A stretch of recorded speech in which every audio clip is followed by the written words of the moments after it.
On today's podcast, we're going to do something a little bit different.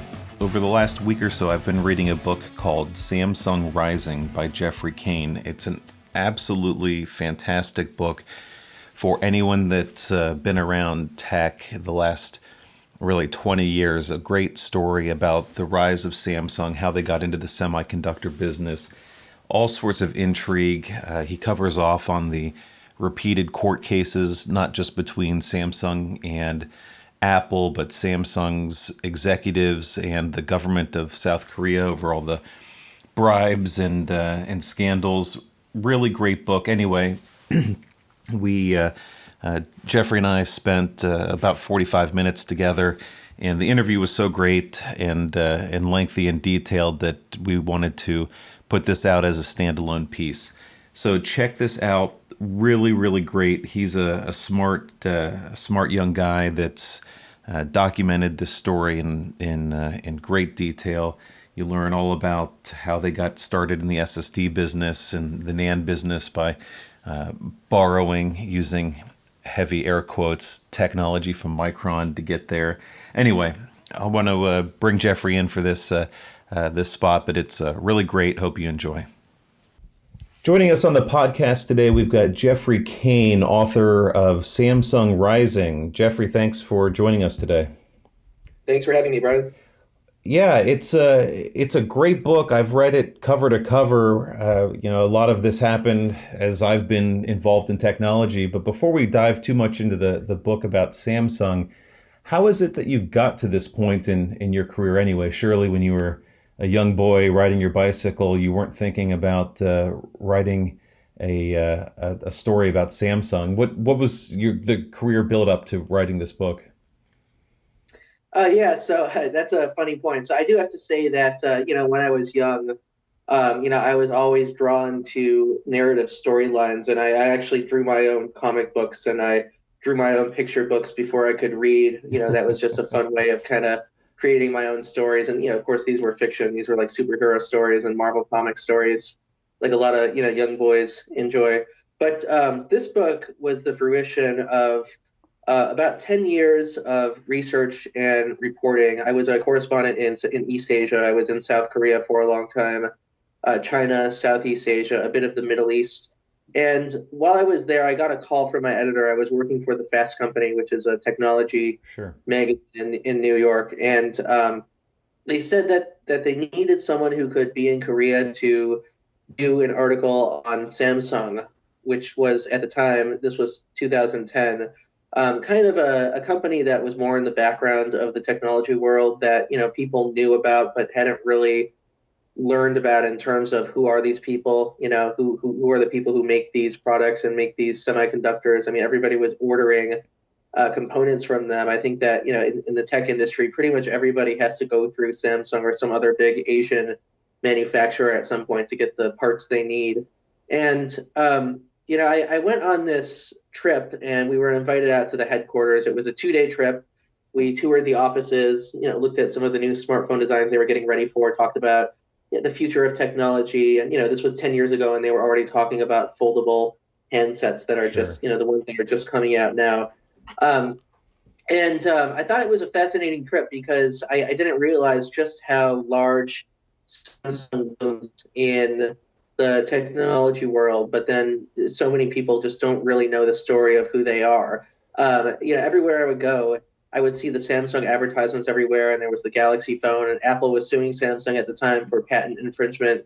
And, a lot of my friends, they had Samsung phones, and everybody was just kind of like, what is this company that's competing with Apple and also making the components for Apple and other firms? So, I thought that it would be kind of fascinating. I thought it would be very fascinating to set out to tell the story of this major technology empire that makes just about everything. It has more than 50 affiliates, employs more than 300,000 people, makes up 1/5 of South Korea's exports, and also has a chairman who has been in and out of trials for tax evasion, bribery, and actually was sentenced to prison twice. Right. Both times presidential pardons. He never served a day in prison, which speaks to the power and influence of Samsung in South Korea.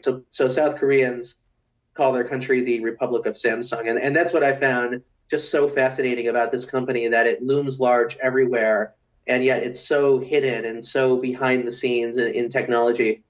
Well, gosh, there's so much there I want to dive into. One of the things I think is interesting, and we even struggle with, with as storage review is which Samsung are we talking to? And I know that would sound ridiculous to almost anybody, but a lot of times it's Samsung Semiconductor, but some of the packaged goods are different divisions, and you said there are 50 or something like that. All of the companies that are intertwined, and that's sort of fundamental to some of the nuance and some of the problems ultimately with Samsung that we can get into. But just break that down a little bit. When we say Samsung, it's not like Procter and Gamble in Cincinnati. It's a bunch of different companies that are, I don't know if there's a better word than somewhat incestuous to describe them, but they're really overlapping in a lot of ways. Yes, so people often call Samsung a conglomerate, and they say it's the world's largest technology conglomerate. That is actually incorrect. Samsung is not a conglomerate. It's a collection of companies that are loosely connected to each other through these cross-shareholding structures. So it's this giant web of companies that is under the control of a founding family, and this is the family of Lee Kun-hee, who is the current chairman of Samsung. So like I actually hear this from a lot of people who are doing business with Samsung. Maybe they have a supplier relationship, they have a contract, and they say exactly what you just said, that we're not totally sure which Samsung we're talking to because one day we have to deal with Samsung SDI, which makes batteries, and then the next day we're dealing with, Samsung Display, and we're putting in an order for LED displays or LCDs. And they can never figure out, well, wait a second, this is one company, right? But it seems like these are different entities that, like I can't contact Display and say like, hey, can you talk to SDI and see if they got that battery order in for us? Like it's like you have to go through each company to get each thing done. And the reason for that is because they are actually separate companies on paper. They don't report to a holding company that owns all of them or some kind of overarching structure. The only structure they have is that the chairman and his family own stakes in Chael, which is the top company in this shareholding web, and then Chael, which means best in Korean. It owns pieces of, like it used to own Samsung C&T, and then Samsung C&T will own part of Samsung Life Insurance, and then Samsung Life Insurance will own part of Samsung Electronics, and it just goes in this giant circle between these, the publicly traded companies in this web, and then it ultimately reports back to the Samsung chairman and his son. And it makes the way that they make decisions is that the boards will get together from each company and they'll vote on company shareholding matters. So like, should we merge this one? Should we make this device? Should we move into this industry? And the way they keep control is that not only do they own a stake that allows them to keep control, but the boards of each company effectively make decisions that work for the Samsung ruling family and not necessarily the Samsung shareholders. I mean, the outside board members are supposed to be a check Sure. against them, and they're actually voting, in favor overwhelmingly for the family. That's how they keep control. It's it's just amazing because I think back to when I was a kid or even a student in the 80s and 90s, there was a period of time where in the US there was a lot of reverence for Japan, where if it was Honda or Toyota, like the Toyota cars for a long period of time were thought to be better than any other car that America could make.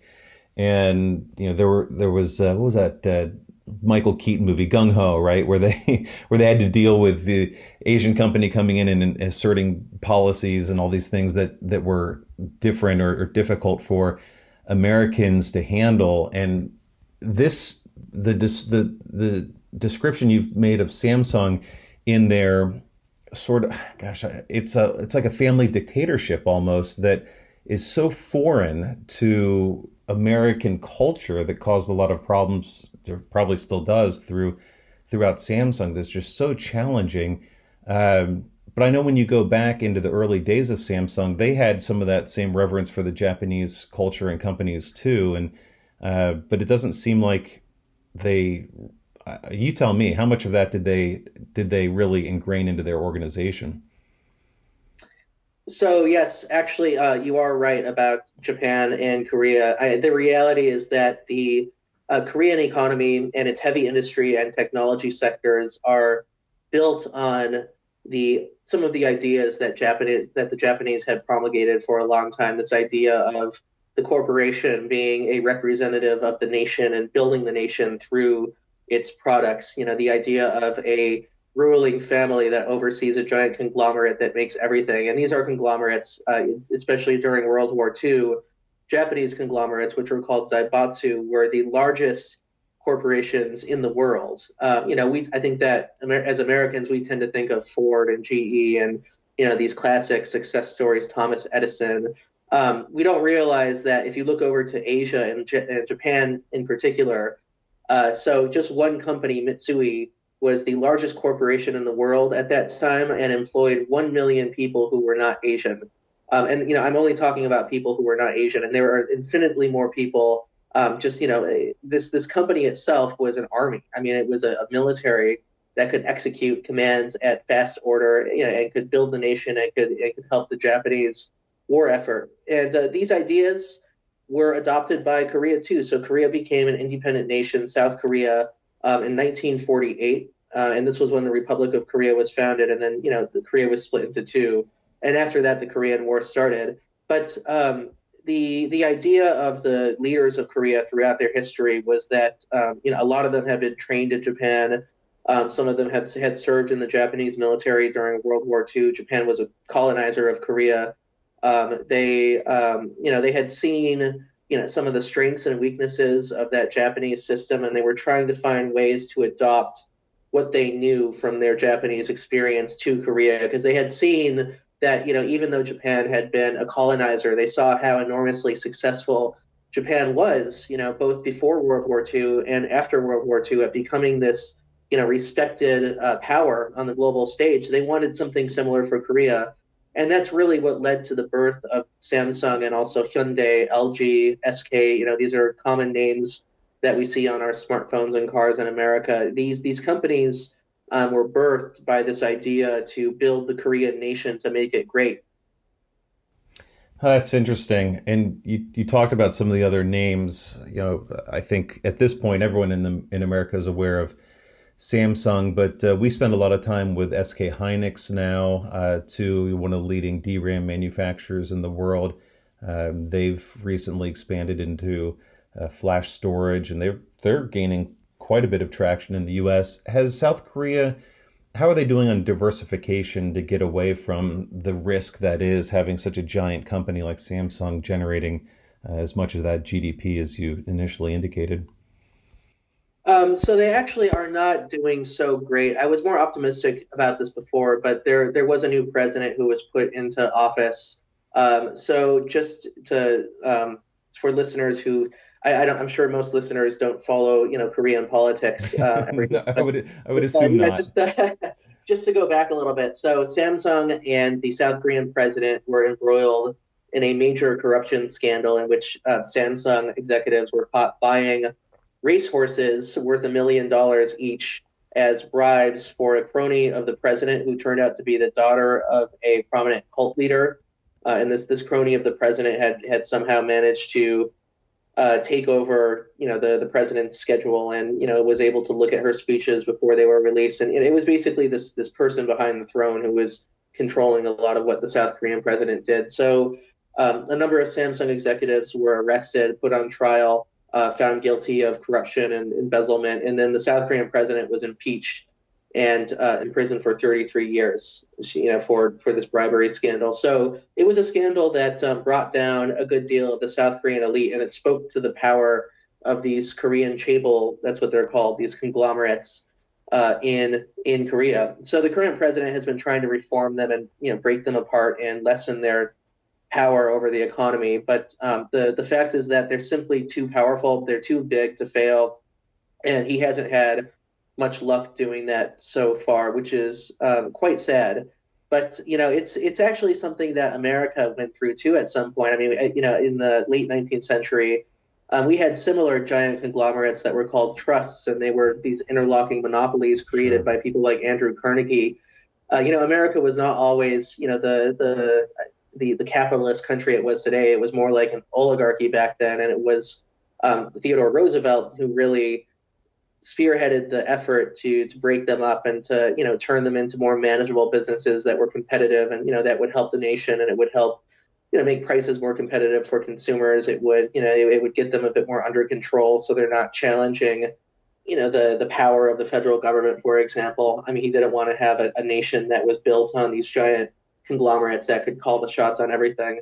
So yeah, I mean that's the kind of thing that we went through, and now we built a system where we do have big corporations. I think that it's very trendy right now for people to knock on Amazon and Jeff Bezos, but if you look at the American economy as a whole, we have lots of SMEs, very healthy SME sectors, and component suppliers. You're talking about storage right now. I mean, it's we do have a very diversified economy that South Korea has not really struggled to make. I was actually just speaking to somebody yesterday in the manufacturing industry, and he pointed out the fact that we talk about the rise of China and Korea, but the countries that are still the best manufacturers in the world and the most profitable manufacturers are America, Japan, and Germany, because our economies are so diversified and we can do so much. So, I mean, I just think that it's kind of a tragedy that Korea hasn't really been able to get ahead of that system. Well, you talk about the trials and the imprisonments, but the Samsung guys, even though you spent some time, it wasn't the 5 years that was initially allocated in that sentence, though, right? So it's still a situation where there's preference for the Samsung ruling family. Yes, exactly. So the Samsung leaders, so Jay Lee, who is the heir to the Samsung empire, was put on trial and sentenced to 5 years in prison. This was a big deal because, first of all, that level of sentence for a leader at a chaebol group in Korea was unprecedented for corruption. These corruption trials are fairly common. Just about every big chaebol leader is a convicted criminal. They've been convicted of bribery or embezzlement or tax evasion at some point. And in this case, he got more than the usual 2 years in prison. They usually get like 2, 3 years in prison, and then it's commuted, and then the president gives them a pardon. But 5 years meant, second of all, that the judge could actually not commute it, that he would actually have to go to prison and be in solitary confinement in a cell. And you have to think about this. I mean, think about the significance of this. I mean, could you imagine if Steve Jobs or Elon Musk or Jeff Bezos were sentenced to 5 years in prison for bribing Donald Trump, Right. something totally just off the rails. But then what happened in Korea is that he had an appeals trial, and the appeals court decided to uphold part of his bribery charge while at the same time reducing the sentence and then letting him out on a commuted sentence. So that meant that he was still a convicted criminal for bribing the president, but he was free to go, essentially. He was free to go back and lead Samsung. He was still the vice chairman of Samsung. He was still on the board of directors for a while. And I just that's what's just so interesting about these Korean companies, is that I just can't imagine an equivalent in many other places at all. I mean, could you imagine Steve Jobs getting a pardon, and then he's just, or he's let out in the middle of Yeah, his like sentence for nothing being, happened. it's just like, and then he's running Apple again. It's just it's truly bizarre. No, it's really remarkable. But so here's the thing that's even weirder to me. So you talk about corruption at that level, and you gave a great example of trust busting in the U.S. But the fact that the population of South Korea doesn't stand up and say this is horseshit, like what are we doing here, is really remarkable. And I know there are some that do, but there's a substantial part of the population that I don't want to say is, well, they're definitely drinking the Kool-Aid, right? And saying Oh we yeah. need Samsung to be successful or we're all going to suffer. I mean, that's an amazing dichotomy. Oh yeah, oh yeah, and there are a lot of people, a substantial portion of the population that is, as you say, drinking the Kool-Aid. There are people who oppose these cable groups, and they're in favor of antitrust. They want to break them up, but it really is just I just find it so incredible that Samsung and Hyundai and these other companies have managed to convince so much of the population that their health and well-being of these companies is indicative of the health and well-being of Korea as a nation, Korea's standing in the world. And if Samsung fails, then Korea will fail. People really do buy into that, especially the older generation of Koreans. So I actually gave an interview a couple of weeks ago to the biggest Korean newspaper, which is called the Chosun newspaper. And this is like it's like the equivalent. I mean, it would be sort of like a maybe Wall Street Journal or New York Post or Fox News. Like it Sure. has that kind of that kind of style of reporting to it. And they published the interview, got it translated, and I was reading the comments. So I thought that, some of this would be controversial among their readers. Like, why is this business, acting so in such a corrupt way?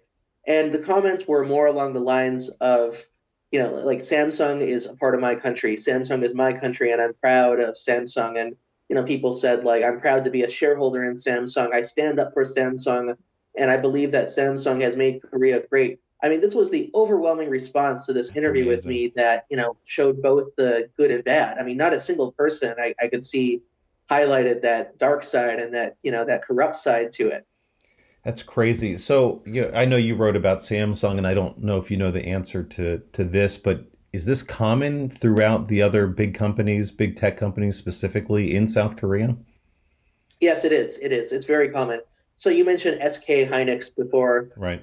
So SK, so I believe I'd have to go back and check, but Hynix was actually spun off from LG a long time ago. It was a government transaction. The government was trying to break apart these conglomerates and specialize them a little more after a financial crisis that happened in the late 1990s.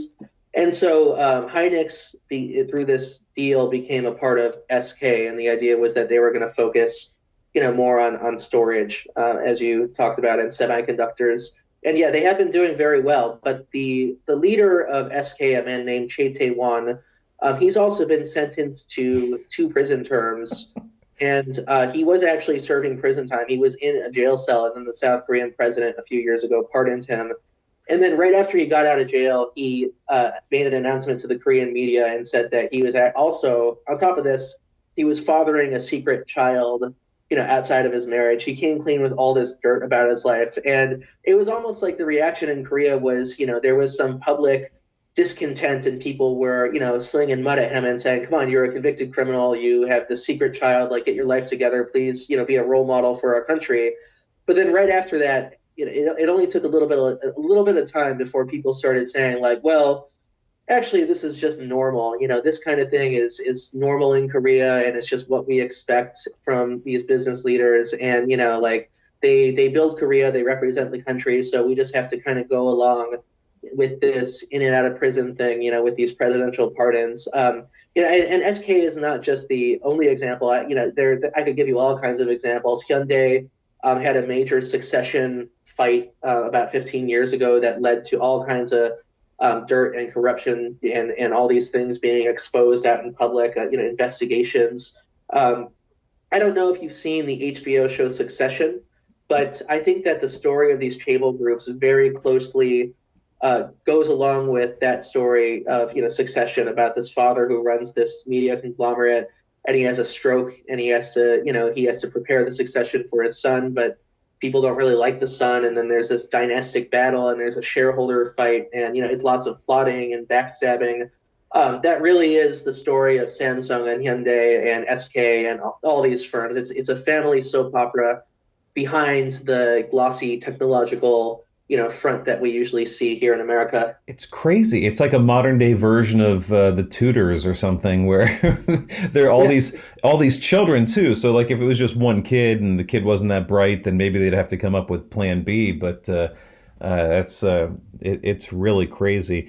So it was interesting for me thinking about international relations. You as an American, writing a story about a family that wasn't going to be glossy and shiny like they would typically communicate. Did you ever worry about yourself or your safety when you were over there? I actually did not worry, but people told me in Korea that I should watch my back. So I actually sat down for a nice long interview with a doctor who had been involved with Samsung a long time ago. He's a prominent doctor in Korea. He didn't want his name revealed, but he gave the interview kind of on background. I could use some of the material. And, he told me about what it was like going in and meeting the Samsung chairman and, what like what it was like going to these award ceremonies that Samsung was holding. He gave lectures to Samsung executives, on public health and all this. And um, as he was talking, so he was in his office and then he called in the nurse or the assistant and, said, like, can you please just check this place for bugs? And I thought he was joking. I mean, I cracked up and I was like, what?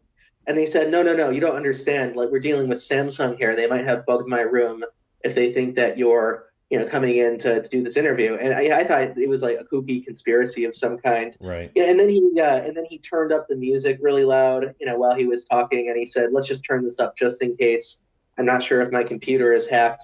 This was just one example. I left that interview thinking like, well, I'm sure Samsung didn't bug the room, but this is a very respected medical professional in Korea who, he's on the news a lot, and I think that this speaks to the fear that Samsung strikes in, a lot of Koreans. They really do fear this company as much as they admire it. They see them as powerful, and they're the type of people who, if they wanted to ruin your career, they could go after you. And actually, that did happen. A few whistleblowers did have their careers ruined.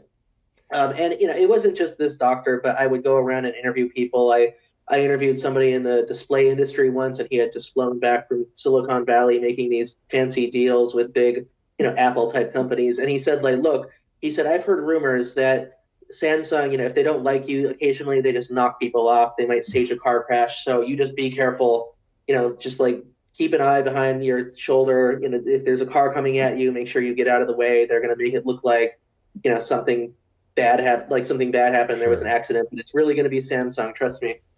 Well, it's not so difficult to believe, and we've seen that at least with political dissidents in many other places. I mean, if you were writing the same book about Huawei and China, would you feel different? I think I would about the potential of being uh, disappeared or accidental death or something along those lines. Yes, and actually that did happen. So I was actually something similar happened. I was detained in China briefly, in Western China a couple of years ago. I was looking into some of these technology firms, and this is a region that's highly surveilled. I mean, there are just millions of cameras out there, and they're using an artificial intelligence system to monitor people and to document them and to figure out what they're all about. They do this thing called pre-crime, where the AI will try to predict Oh, whether you're going great. to become a criminal. I mean, it's truly out of a sci-fi novel. But there was a group of police who I had taken a photo, and they very quickly surrounded me and Yeah, told me to come they with. don't care for that, do they? Oh yeah. No, no, they don't care for photos. They want you to take photos that'll make China look good, but once you take a photo of something that's a little sensitive, you better watch out. You're going to spend the next 3 hours in a Chinese police station. So they looked up they took my phone and then they gave it back to me, and they made me load up my photos, and they made me scroll through each one, and they told me which ones I could delete and which ones I could keep. Oh my gosh. This is because I'm looking at Chinese technology and, looking at Huawei and Xiaomi. You do actually have to be worried about what these companies are doing. I mean, China is, in my opinion, it's becoming a bad actor in the technology world. And I think that a lot of people have known that there's a Chinese threat for a while, but it hasn't really caught on at the political level where the government's recognizing it and launching these trade wars for a long time. So I was actually, when the lawsuits against Huawei started. So Huawei, which was becoming a big supplier for American firms of hardware and also buying American hardware, kind of a tit for tat going back both ways.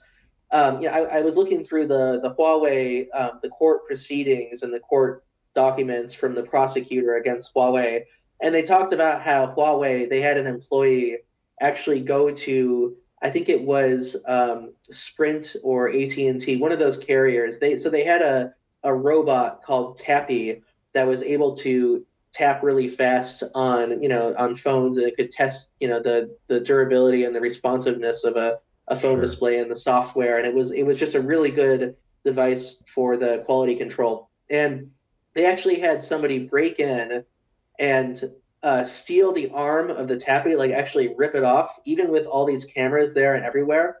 And he managed to steal it, and then he managed to get out before, and then the security found out about it. And so this company launched a lawsuit against Huawei. They tried to keep it quiet for a little while because it was really embarrassing. But anyway, I was just looking at that. I was thinking, like, seriously, I mean, you hear stories about IP theft, but I've never heard a story of essentially a Chinese corporate spy breaking into, the main American, quality control center for a major carrier, stealing its robot, attempting Stealing to its take it finger. out, and then yeah, and then like trying to remake it for Huawei. That shows the extent of the Chinese threat. And if I were an executive in the technology, I mean, in storage and displays, in any kind of component industry that relies on Chinese hardware, I would be doing everything I can right now to try to get, like just try to lessen those relationships because it is a threat. And China is also enforcing forced IP transfers now. So if you want to enter a joint venture or partner with a Chinese company, under Chinese law, you're required to transfer your IP to that company. So it's open theft at this point. I mean, I think that the future of China is not going to be good, and I think that it is a threat for the average American businessman. Well, it's interesting. In the last revisions of servers, when Intel put out new CPUs and then AMD has come out with a second set of server CPUs, there's been a lot of conversation from the server vendors about where their boards come from. Because there was another issue where there was some rogue hardware installed on a server board that came out of China allegedly. So, you know, you're right. I think in that businesses need to be concerned about where the source is for the equipment they're buying as part of you a trust issue more than reliability or cost at this point. Really interesting. So getting back to Samsung, I want to talk about Samsung Semi a little bit. I know the thrust of your book is around phone innovation and competition with Apple, which is really great, and can talk about that some more as well. But Samsung Semi, at least from our standpoint, is one of the guys we deal with quite a bit. And you had just one little note, I think it was around 50 or 60 pages in, about a bizarre relationship with Micron. Can you expand on that or tell our listeners a little bit more about that? Yeah, sure. So this was back when Samsung Semi, excuse me, was just getting started. So this was back at the height of in the 1980s. There were the America-Japanese wars. It was Intel and Fairchild, and Micron, more of an upstart, versus like Hibachi or Toshiba. These Japanese semiconductor and storage giants. And Samsung was this third mover. So Samsung was coming in. They opened their first fab plant in 1983. They basically went in not knowing what they were doing. They had no IP, no expertise. They relied on Japanese engineers to come in and moonlight and show them how to do things and give them IP and things like that. And one of the things that Samsung Semi did is they set up an office in California that was supposed to act as a radar system, looking out for new technologies on the horizon, or trying to gather intel on what other companies were doing.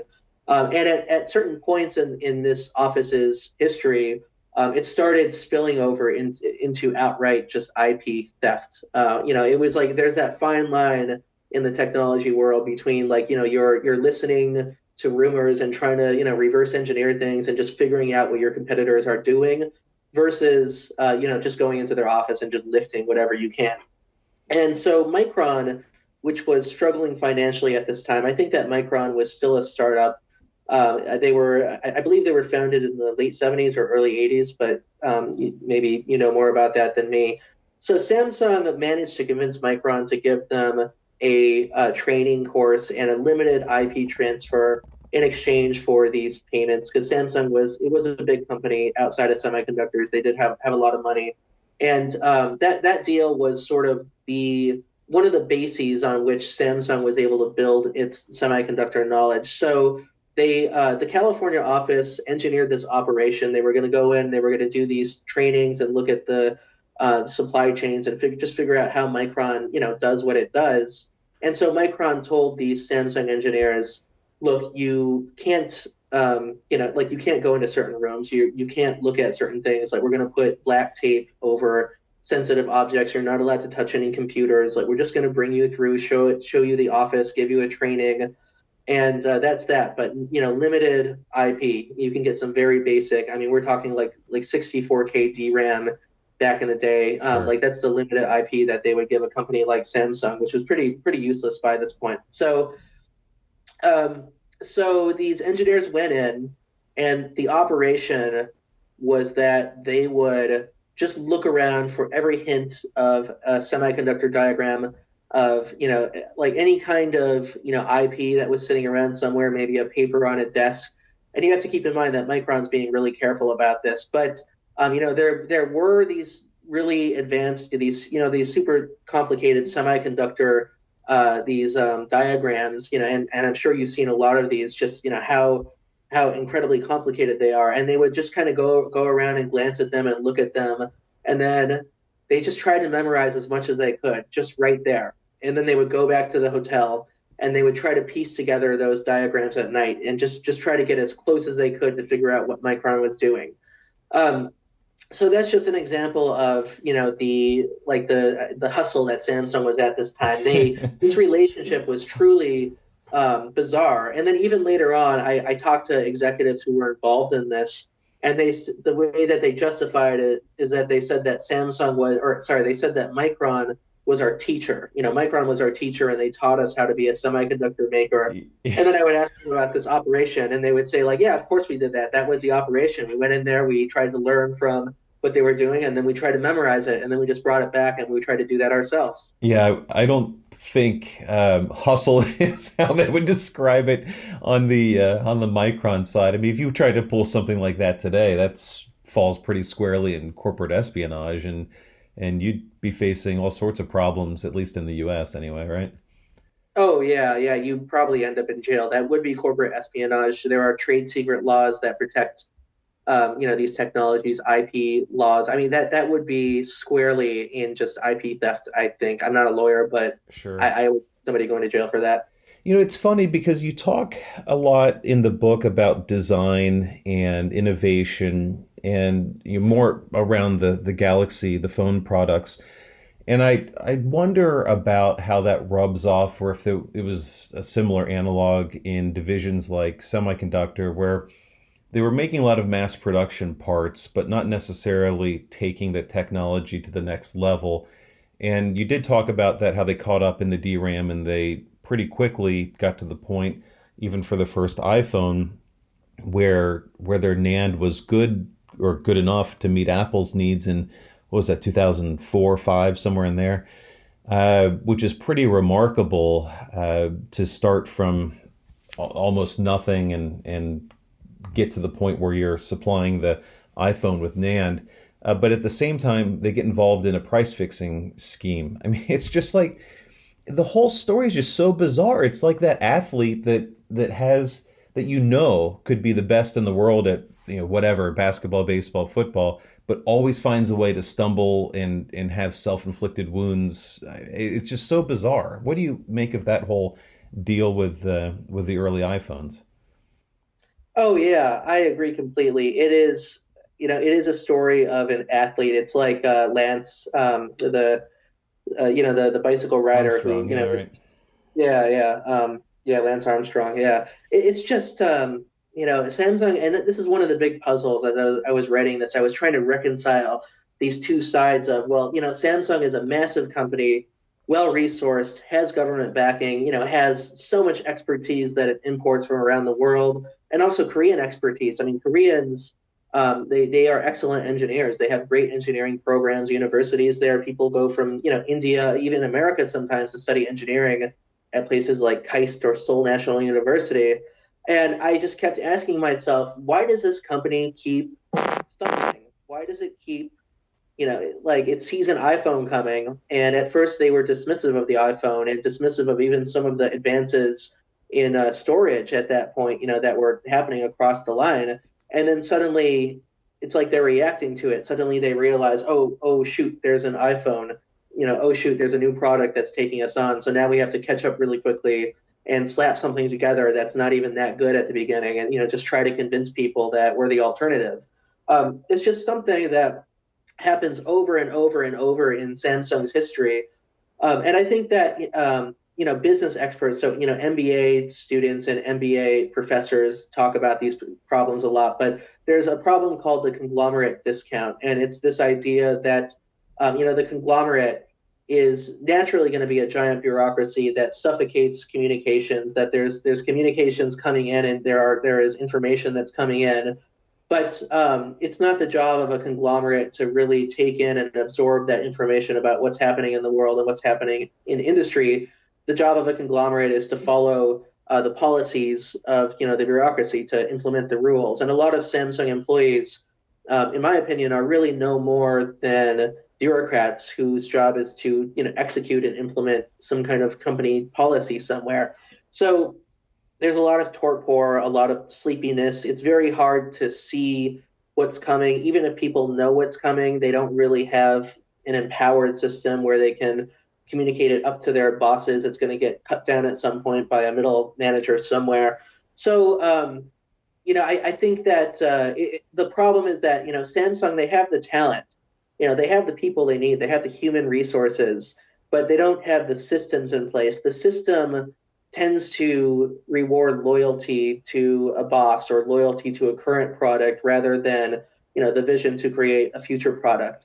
And the vision is actually supposed to come from the founding family under this Chable model. It's that the system is that the founding family sets the vision. They're like a chief visionary officer. That's what I like to call them. And then the CEO downwards, they're more like the COOs. They're more like the operating officers or the executives, and their job is simply to implement the vision of the chairman. And then the problem with that is that, if you have a founding family that's not that visionary, if they're not paying attention and they're sitting around not listening to what's happening in the industry, then the company is just going to be stuck. It's going to stop moving forward. It's just going to kind of sit there and just hope that what's worked in the past is just going to keep working in the future. Yeah, and I think we're in from the storage perspective, we might be seeing some of that. I mean, I know in the book you detailed the phone development and some of those stumbles from the opening where just south of us, where we had the flight in what was it, Louisville, I think, where the guy had his phone igniting in his pocket, which started the thing where for the next 2 years or whatever, we would all be warned before getting on the plane that we can't have a Samsung phone, which is I think they call that negative press, and that's not good. And then they came out with the subsequent phone was great. Then they did the foldable, which kind of sucked initially, and now maybe it's okay, but it's still $2,000. I mean, it's really a computer more than a phone. Uh, the analog on the storage side is that for a long time, Samsung drives were the best, even enterprise drives and the consumer drives, fantastic. And now, in the last 2 years, really, Intel's innovated a bunch around this Optane memory, sort of a next generation NAND technology, if you will. And now they've got the fastest thing, and Toshiba now Kioxia's catching up, and now they've got a fast thing, and Hynix is fast, and it feels like the world with Samsung tends to catch up around them, and then maybe they innovate their way out of it.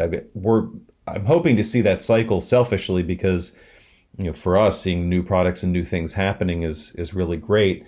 I'm just not sure what's going to happen and if they can or will continue to innovate out or just settle into more of a mainstream volume player like Micron has done more or less.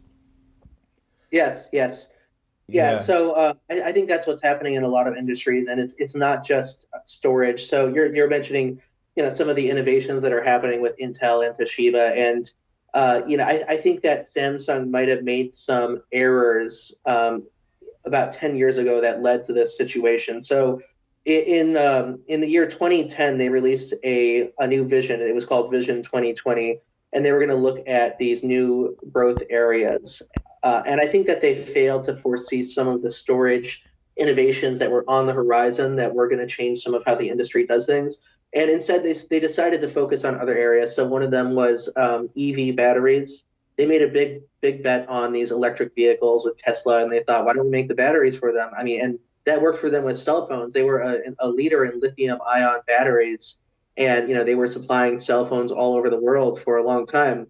But I think that they failed to realize that, just because cell phones are booming and you can supply the batteries for every cell phone around the world, that doesn't mean that everybody's going to embrace a Tesla car or some kind of electric vehicle and you can just put a battery in there that's gonna work. I think they might have overestimated the consumer demand. They also tried to get into medical equipment, biologics. So they were doing biosimilar drugs, and that was a field where they wanted to innovate at first, but then they made this conscious decision to focus on the biosimilars, which basically means that they're imitating other drugs and making generic, pharmaceuticals that aren't really gonna, lead the market in any way. So, I think that they made this error where they've assumed that, what happened in the past is going to happen in the future, and then they've also made the error of we don't necessarily have to lead at the forefront, but we need to focus more on keeping our costs down and keeping the volume up, because volume is what's going to continue to make us a big company around the world. Volume is what puts our products in front of everybody. It's not having the premium product that's at the leading edge that's more expensive. Hmm. But that's not that's not how things work anymore for a company like Samsung. They've already been through that phase where they were imitating others and where they were trying to make it cheaper and faster. But once you reach that point where you're a leading company and say in consumer electronics, you're the only company that's head to head with Apple and all others have fallen by the wayside. It's just not very visionary thinking to then say, oh well, now that we're done with this, let's fall back on the follower model. And I think that's happening in storage too. But I think that if the Samsung pattern holds up, I think it's very likely that in a couple of years they will have caught up with a lot of these firms and overtaken them again. Yeah, I hope so. I mean, we've just seen some bizarre activity over the years, and it's like I said, the drives, the SSDs were fantastic, and then we would hear from like a portable H hard drive guy that was a Samsung branded product, and they said this guy told me, well, when we were doing the briefing on the product, he said what we've really done is tried to look at what the TV group is doing for Samsung and mimic that design. And I said, oh, are you working with them? No, it's a different company. We don't have any connection with them whatsoever. We just look at their design and try to copy it in the hard drive. And I'm like, what? Like, this is so bizarre. It's got the same Samsung logo on it. How can you not be communicating? And then just a couple years ago, one of the guys we dealt with on enterprise SSDs regularly was now selling vacuums for Samsung. And just bizarre relationship things that I think get in the way. And then, you noted a lot of the issues around empowering the US marketing and sales groups to really do anything without a ton of suspicion layered on top. I mean, they're just those types of management decisions don't typically generate creativity and long-term success, at least not here. No. Samsung is a top-down company, and the top-down system really only works if you have a leader who has really good vision, compelling, charismatic. But if it's a headless company, it's going to be like an octopus thrashing about, all the limbs everywhere. And I think one of the big problems in Samsung's leadership is that they haven't really had leadership over the past few years. Their leaders have been investigated, arrested.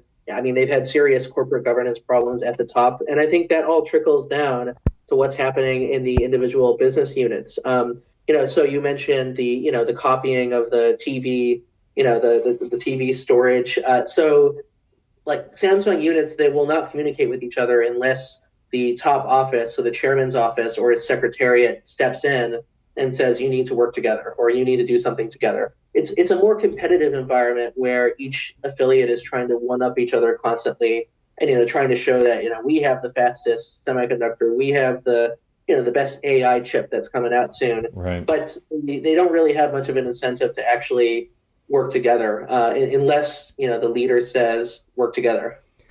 Yeah, I mean, just going through the book the whole time, you wrote this in a really nice, neutral storytelling sort of way, sort of laying out the history and then a lot of these decisions over time. And it felt like to me reading it that you both admired Samsung at times and then felt sad for them for them at sometimes is like going back to that athlete analogy. It's like, gosh, if you could just get off the crack, you'd be really good at basketball all the time, not just sometimes. What where'd you come out? I mean, I know it's authors don't always want to take a position on things like that, but where do you come out at the end? Like what's your final feeling as you continue to observe Samsung now over all these years? My final feeling. So I actually had a lot of really conflicting feelings, and I had to think about this for a long time because I think that Samsung is, objectively speaking, one of the most successful companies ever. I don't think you can find many companies of its size and its profitability, and its sprawling nature, its vertically integrated nature that can hold together in the way that it has. I mean, I think it is incredible that they've managed to become a symbol of their own nation of Korea and then go around the world and, going from this third-rate microwave maker process to actually competing with the biggest companies in the world, including Japan, which, was in the 1980s and still in many ways a world leader in so many different technologies that are coming out. I think that it's hard to find examples of companies that have gone from that zero to hero story. Like usually, it's that either you're going to be Apple, and Apple, Apple started out as the premium maker and they were always at that high end, and it didn't work out for them at the beginning, but eventually they were able to put products in the hands of consumers and it started catching on from the top. I don't think that bottom to top story is as common. Like you have to start out at the top if you want to be at the top in I think a lot of modern business history as we've seen. But at the same time, I mean, I'm still always just kind of perplexed and also a bit giggly. I'm always laughing at the leadership cult at Samsung. I just think it's so funny that, and funny is the only word I can think of, that a company can be this successful and they're still worshiping their founding family as if they're these dynastic gods, like some kind of Greek god, and it's like, here he is passing the heavens to his son, and they're writing these scriptures that are handed down to the employees in the field, and they must read the dictates of the chairman and memorize his sayings, and then we're going to all talk about it, watch a video of the chairman, and reflect on your morality. This is how Samsung traditionally talked to its employees. And I think that it tells a story of, what it means to truly inspire a nation and inspire all these hundreds of thousands of employees, to convince them that they're a part of something great and historic and something that, they feel proud of. There was a famous saying by Napoleon that, people don't go out there and risk their lives on the battlefield for this little piece of ribbon you're going to put on them. They go risk their lives because you have to electrify their soul. And I think Samsung did a really good job of doing that, of tying their goals to the success of this one country. Whereas a lot of companies they focus on the balance sheets and the quarterly earnings and the shareholder calls, and I think that's really where things are different for them. So I do have this admiration of what they've done, but I also have this criticism of the fact that they can do this, while getting away with all these, terrible white collar crimes and corruption and defrauding the pension service of Korea. It really is propagandistic, and it's just like, yeah, you've done a great job, but your leadership, like once you lift that veil, your leadership is just terrible. Like this is. I would never want to work for somebody who was, defrauding the, Social Security in America and, like that kind of thing. So, yeah, it's a very mixed legacy for me, but that's why I wrote the book in a balanced way. I wanted to show that, that Janice faced that light side, that dark side, kind of both combined in this one corporate giant. Yeah, it's a great story. I lived through a lot of what you wrote about, either as a reporter or dealing with these things in my own businesses, and really appreciate the way you stitched it all together. You think you did a great job. The book Samsung Rising, it's available on Amazon. Where else can we find you, Jeffrey?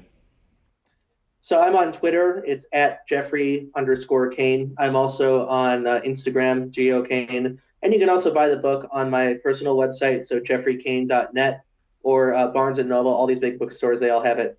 All right, it's a great read. I'm glad you put it together. And when you do another book, certainly let us know. I want to be part of that. Thanks, Brian. Appreciate it. Well, I hope you guys really enjoyed that interview. I had a great time with Geoffrey and could have kept going. I know he's working on another project, so we will definitely have him back. Make sure to check out our subreddit. Hit us at info@storagereview to catch up and chat on anything you like. And check us out on YouTube and Instagram and all those other great places. Thanks again for tuning in. Bye-bye.